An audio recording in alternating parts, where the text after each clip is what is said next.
নমস্কার বন্ধুরা, all time one M এই ইউটিউব চ্যানেলে জানাই স্বাগতম। গত বছর যেখানে 1 বিঘা জমিতে আলুর ফলন হয়েছিল 100 থেকে 110 বস্তা, এই বছর সেই একই জমিতে ফলন আসছে 75 থেকে 85 বস্তা। এবং কোথাও কোথাও যাদের জমিতে ধসার প্রকোপ দেখা দিয়েছিল তাদের এই বছর 50 থেকে 60 বস্তা আলু লক্ষ্য করা যাচ্ছে। দীর্ঘ কয়েক বছর ধরে আলু চাষ করে কৃষকরা লস করেছেন। প্রথম দিক থেকে ঊর্ধ্বমুখী দাম থাকলেও উত্তরবঙ্গে বর্তমানে দাম কিছুটা কমে গিয়েছে। অপরদিকে দক্ষিণবঙ্গে বেড়েছে আলুর দাম। তাই এই সুযোগকে কাজে লাগিয়ে দক্ষিণবঙ্গের ব্যবসায়িকরা উত্তরবঙ্গ থেকে আলু কিনে দক্ষিণবঙ্গের হিমঘরগুলিতে লোড করে রাখছেন। শুধু ভারতই নয়, আশেপাশের সমস্ত দেশগুলোতেও এই বছর আলুর ফলন বহুগুণ কম হয়েছে। অতিরিক্ত ঠান্ডা, ভারী কুয়াশা ও অসময়ে বৃষ্টিপাতের ফলে বাংলাদেশেও কিন্তু এই বছর আলুর ফলন অন্যান্য বছরের তুলনায় 30 থেকে 40% কম হয়েছে। ফলন কমের প্রভাব বর্তমানে কিন্তু বাংলাদেশের বাজারগুলিতেও দেখা যাচ্ছে। আলুর বাজার সেখানে রয়েছে অগ্নিমূল্য। তাই বাংলাদেশের বাজারকে নিয়ন্ত্রণ করতে বাংলাদেশ সরকার কিন্তু ভারত থেকে প্রচুর পরিমাণে আলু নিতে চলেছে।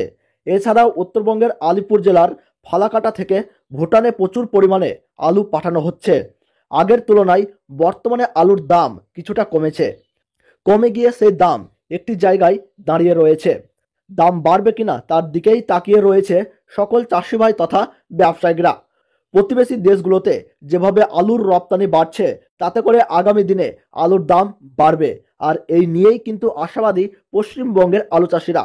তো চলুন জেনে নেওয়া যাক আজ পশ্চিমবঙ্গের কোন কোন জেলায় আলুর দাম বৃদ্ধি পেল এবং কোন কোন জেলায় আলুর দাম কমে গেল। ভবিষ্যতে আলুর দাম ঠিক কতটা বাড়তে পারে, এবছরে স্টোরে আলু লোড করে রাখলে আপনি কতটা লাভবান হবেন নাকি ক্ষতির মুখে পড়বেন, এই সমস্ত বিষয়গুলিকে কেন্দ্র করে যেই গুরুত্বপূর্ণ তথ্যগুলি উঠে আসছে, তো তাই কিন্তু আমি আজকে আপনাদেরকে জানিয়ে দেব এই ভিডিওটির মাধ্যমে। তাই ভিডিওটি মনোযোগ সহকারে শেষ পর্যন্ত অবশ্যই দেখবেন। আর আপনার জেলার যে কোনো গুরুত্বপূর্ণ খবরের আপডেট সবার প্রথমেই পেতে হলে অবশ্যই আমাদের all time one M YouTube চ্যানেলটি সাবস্ক্রাইব করে সঙ্গে থাকবেন এবং ভিডিওতে ছোট্ট একটু লাইক করতে ভুলবেন না।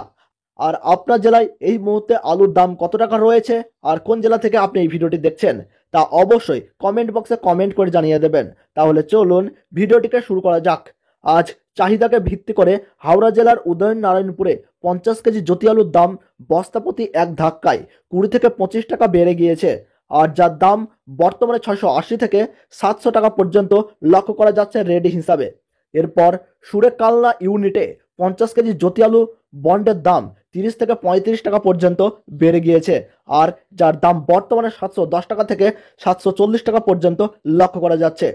বাঁকুড়া জেলার কতুলপুরে আজ 50 কেজি জ্যোতি আলুর দাম চাষি ভাইদের জন্য 30 থেকে 45 টাকা পর্যন্ত বৃদ্ধি পেয়েছে, আর যার দাম শোনা যাচ্ছে 700 থেকে 710 টাকা।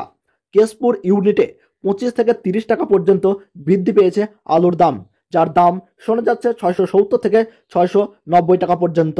কারালাঘাট ইউনিটে 50 কেজি জ্যোতি আলুর দাম 20 থেকে 40 টাকা পর্যন্ত বেড়ে গিয়েছে। সেখানে আলুর দাম পরিলক্ষিত হচ্ছে 690 থেকে 720 টাকা পর্যন্ত। উত্তরবঙ্গের ধূপগুড়ির বাজারে আজ রেডি জ্যোতি আলু বিক্রয় করা হচ্ছে 660 টাকা থেকে 700 টাকা পর্যন্ত।